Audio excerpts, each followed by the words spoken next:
Olá, gente, tudo bem?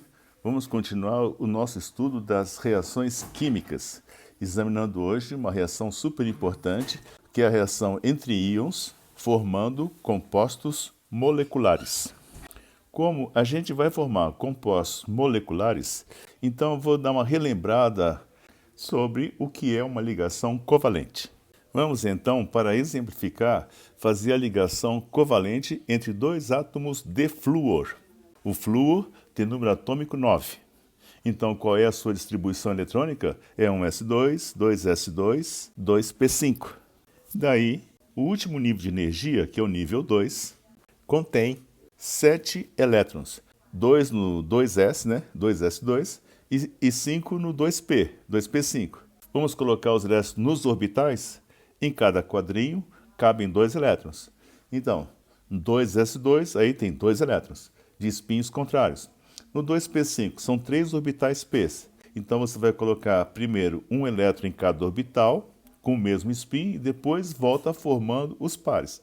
Então vai ter um orbital p com 2 elétrons, outro orbital p também com 2 elétrons e um orbital p com um elétron só, quer dizer que tem um orbital p incompleto. Esse orbital p incompleto tem um elétron só, é o responsável pela ligação. Ali é que vai haver a formação de um par de elétrons quando se ligar com outro átomo de flúor. Então, vamos fazer o seguinte, vamos colocar os elétrons da última camada representados por pontinhos em volta do símbolo do flúor, que é F. Você vai colocar assim 1, 2, 3, 4, primeiro separados, 4, e depois volta formando os pares. 5, 6, 7. Quer dizer que no total você vai ter 7 elétrons na última camada e vai notar que ficou um elétron sem par. Para completar o octeto, precisa formar um par de elétrons nesse átomo de flúor que está com um elétron desemparelhado, certo?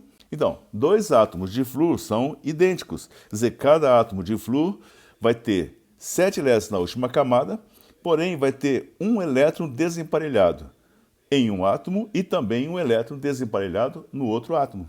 Então, os dois átomos se aproximam, vão constituir um par de elétrons, e esse par de elétrons vai fazer a ligação porque ele vai servir, nesse momento, aos dois átomos de flúor.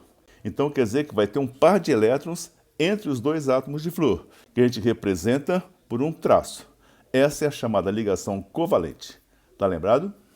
Bom, quem é que faz as ligações covalentes? Quais são os elementos que fazem ligações covalentes? O primeiro elemento mais importante é o hidrogênio.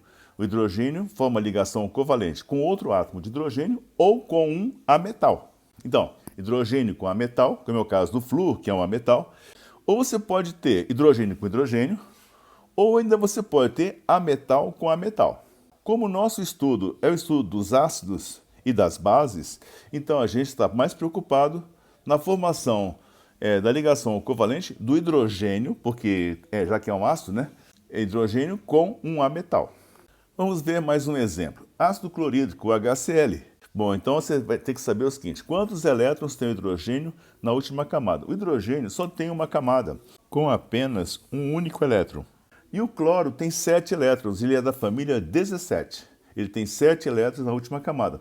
Se você colocar os 7 elétrons em volta do cloro, vai ficar assim, 1, 2, 3, 4, 5, 6, 7. E vai sobrar um elétron sem par. Conclusão, o hidrogênio tem um elétron apenas. O cloro tem 7, mas tem um sem par. Então, o que vai acontecer é que o hidrogênio se aproxima do cloro, formando-se, então, um par de elétrons que fica entre os dois átomos, o hidrogênio e o cloro. Essa é a ligação covalente HCl. Agora, é bom que você se lembre que quando a gente coloca ácido clorídrico, cloreto de hidrogênio, em água, tem a molécula HCl, como nós estamos vendo agora, com um par de elétrons fazendo a ligação. Mas na hora que você coloca em água, há uma quebra da molécula do HCl. Rompe a molécula e vai ficar assim, o hidrogênio sem o seu elétron fica H+. E o par de elétrons daquela ligação fica com o cloro, então fica Cl-. Então quer dizer que o HCl vai dar origem ao H+, quando for colocado em água, e vai dar origem ao cloreto. Nós sabemos que o ácido clorídrico é um ácido forte, ou seja, quase todas as moléculas colocadas em água se separam. Quer dizer que os íons H+, e os íons Cl- estão perdidos lá no meio da água? Essa é a ideia. Mas de vez em quando, um pode encontrar o outro. pode haver esse encontro do H+ que está em água, do Cl- que está em água, na mesma solução. Pode ser que eventualmente eles se encontrem, e se eles se encontrarem de volta, eles voltam a formar a molécula HCl.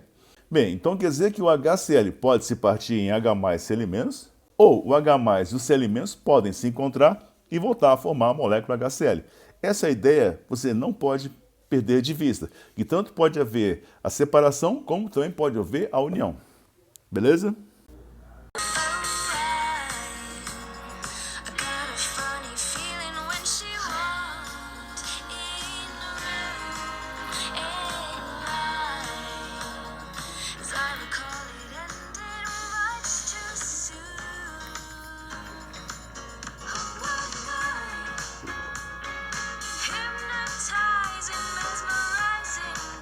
Então, vamos imaginar agora uma situação muito interessante. Você tem um íon H+ dentro da solução, tem íon cloreto dentro dessa solução e tem íon fluoreto também. Veja bem, se o H+ encontrar o Cl-, se eles se encontrarem, vai ocorrer o quê? Vai haver a formação do HCl. Beleza. E se o íon H+ se encontrar com o fluoreto, vai haver a formação do HF. Então quer dizer que os íons estavam separados, eles podem se encontrar e formar a molécula HCl, a molécula HF. É isso mesmo. Mas a pergunta que se faz é a seguinte: o H+ vai ter preferência para se ligar com quem? Com o cloreto ou com o fluoreto? A resposta é o seguinte: o H+ tem uma tendência maior a se ligar com o fluoreto. Então quer dizer que vai haver uma preferência na formação da molécula entre HCl e HF, a preferência pelo HF, ácido fluorídrico, ou também chamado fluoreto de hidrogênio. Mas por quê? O ácido fluorídrico ele é um ácido mais fraco, quer dizer que quando ele gruda no hidrogênio, ele não quer mais se separar, porque o que é um ácido forte? É aquele que se ioniza em grande quantidade, se ioniza facilmente. E o que é um ácido fraco? Aquele que não gosta de sofrer ionização, ele prefere ficar grudado. Eu já memorizei, eu já decorei que o ácido fluorídrico ele é um ácido mais fraco que o ácido clorídrico, ou seja, o fluo prefere ficar grudado, mais grudado no hidrogênio do que o cloreto. Beleza? Então, você tem que saber que o ácido fluorídrico é mais fraco do que o ácido clorídrico. Então, o H+, ele vai ter uma preferência de se juntar ao flúor e não ao Cl-. Vamos fazer um exemplo, então, agora? Vamos fazer o exemplo 1. Bom, então se você tiver uma reação química do seguinte tipo, vamos pegar um sal que seja o fluoreto de sódio, então Na+, F-, e vai colocar nessa mesma solução ácido clorídrico, H+, Cl-. Veja bem que você tem dois íons iniciais, Na+, F-, dissolvido em água, e tem dois íons H+, Cl-. Bom, você já sabe que os íons vão sofrer atração, positivo pelo negativo. Qual seria a troca que poderia haver? Bom, a troca, você pode pensar assim, no lugar do fluoreto vai aparecer o cloreto. Então quer dizer que vai formar NaCl, e no lugar do cloreto vai entrar o fluoreto, formaria HF. Tudo bem?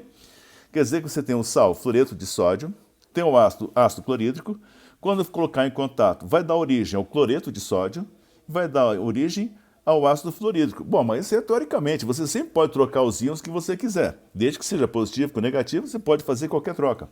A pergunta é o seguinte: vai haver essa reação química ou não? Aí você faz a comparação entre os ácidos desse sistema. Inicialmente você tinha assim, NaF, né? Fluoreto de sódio, é o sal. Juntou com ácido clorídrico, HCl. HCl é um ácido forte. Tá bom.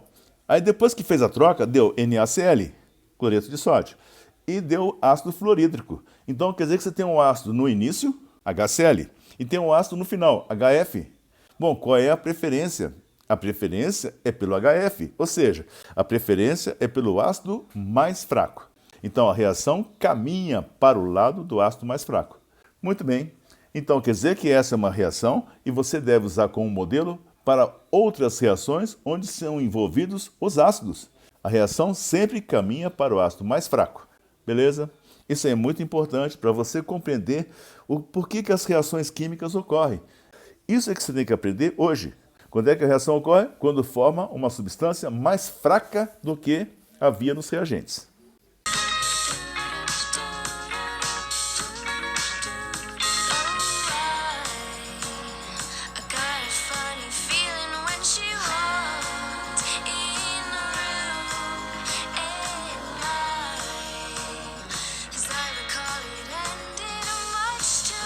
Além dessa reação de ácido, de comparação de ácidos, você também tem uma reação com bases.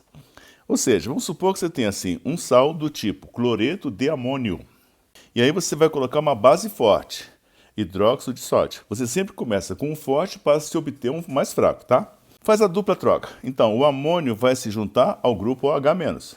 E o cloreto vai se juntar ao sódio. Então, houve a dupla troca. Ele formou NaCl, esse sal, e vai formar o hidróxido de amônio, Na4OH. Pergunta: você tem duas bases, a base original, nos reagentes, hidróxido de sódio, e tem a base no final, que é o hidróxido de amônio. Qual das duas bases é mais fraca? O hidróxido de amônio é uma base fraca, comparado com o hidróxido de sódio. Ele é muito mais fraco. Já foi falado sobre isso quando se falou em força de ácido e de base. Então, forma-se uma base mais fraca. Logo, essa reação vai ocorrer. Essa é uma reação que tem uma importância muito grande, porque se você quer saber se existe amônio em algum sal, você coloca uma base. Faz a troca e você vai observar que vai formar o hidróxido de amônio. Como é que você vai observar? É porque o hidróxido de amônio ele é uma base fraca e é também volátil. Então vai exalar, ele vai se decompor e vai liberar amônia. Então, na hora que houver essa liberação de amônia, você vai reconhecer a presença da amônia pelo seu cheiro característico. Quem já cheirou uma vez, nunca esquece qual é o cheiro da amônia. É muito sufocante.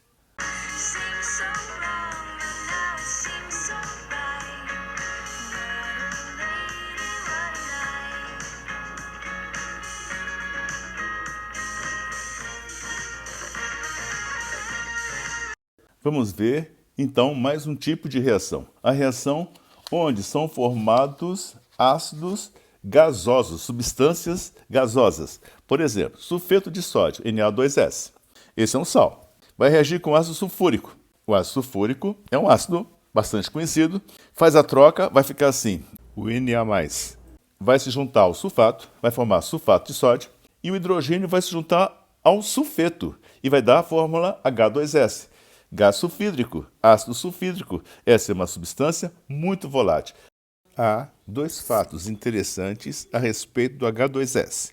É um ácido fraquíssimo, é um ácido muito fraco e é também um ácido volátil. Volátil quer dizer, escapou da solução, vai embora, a reação já ocorreu. Então, toda vez que houver a possibilidade de formar um gás, essa reação vai ocorrer, até pelo fato do gás escapar da solução. Muito bem. Então, agora eu queria que vocês soubessem o seguinte: quais são os ácidos voláteis? A maioria deles é volátil. Está lembrado que os ácidos que não são voláteis são chamados de ácidos fixos. Então, quem era? Ácido sulfúrico era o exemplo de ácido fixo e o outro era o ácido fosfórico. Os demais ácidos são voláteis. Bom, então sempre que você tiver uma reação com ácido sulfúrico, lembre-se, ele é um ácido forte e é um ácido fixo. O ácido fosfórico, apesar de não ser forte, é um ácido moderado, mas também é um ácido fixo. Na hora que fizer uma reação, provavelmente vai fazer uma troca, uma dupla troca, e vai haver a formação de um ácido mais volátil. E a reação tende então a ocorrer. Então quer dizer que se for volátil a reação deve ocorrer? Sim, porque escapa da solução. Então a reação já ocorreu, já foi embora e não vai ter mais volta. Bom, quais são os ácidos mesmos, então, que podem ser voláteis? A maioria dos ácidos é volátil, mas tem um grupo de ácidos que você deve conhecer muito bem. Porque, apesar de eles serem voláteis, eles também se decompõem. A fórmula se desmonta. Então fica assim, ácido carbônico. Assim que ele se forma, ele pode virar água e gás carbônico. Essa é a reação de decomposição do ácido carbônico. Aparece muitas vezes. Ácido sulfuroso, H2SO3. Veja bem que o H2SO3 é muito parecido com a fórmula H2CO3. Só que aí é o ácido sulfuroso. Vai dar o quê? Água e SO2. SO2 também é um gás. Depois tem o ácido tiosulfúrico, H2S2O3, que também se decompõe com uma certa facilidade. Vai formar água, enxofre, que é sólido, e mais SO2. Mas quando você compara o H2SO3, que está logo acima aí, e o H2S2O3, você está vendo que a única diferença é de um enxofre. Então, o H2S2O3 se decompõe igualzinho ao H2SO3. Só que como tem um enxofre a mais, esse enxofre acaba precipitando, formando um corpo sólido no meio da solução. E, finalmente, a base mais importante que existe, que é o hidróxido de amônio. O hidróxido de amônio é uma base que também se decompõe em NH3 e água. Talvez você ainda se lembre de uma experiência chamada sangue do diabo, que quando seca, quer dizer, a molécula se desmonta toda, vira NH3, amônia, que vai embora, e água. Tá certo? Gente, então agora é bom fazer um pouquinho de exercício. Bom trabalho!